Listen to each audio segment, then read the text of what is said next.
再來看一件真喊果的代志，這是新竹呢有一個60歲姓楊的查甫人，哪像就是因為騎車超速，真濟屆攏互警方所設的這個翕相機甲開罰單，結果伊竟然半暝半安尼摕家私頭仔去甲這支固定式的翕相機安尼甲救互斷。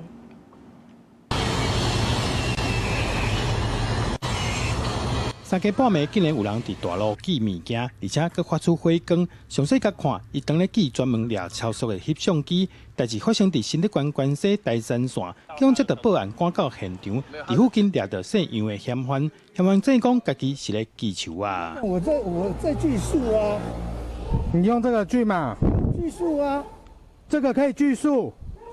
這個可以鋸樹，樹那麼粗，你用這個砂輪機可以鋸。警方當場佇嫌犯的烏托邦查到破壞的家私，互嫌犯無法度辯解。嫌犯講過去因為互人掠到濟擺超速，唔甘願，再佇半暝啊來破壞設備。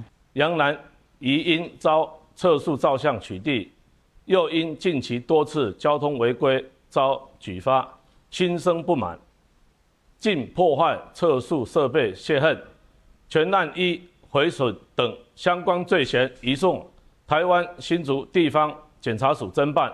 繼當天早起，首長到現場檢查設備，也驚特別登記設備倒去，影響過路人的安全。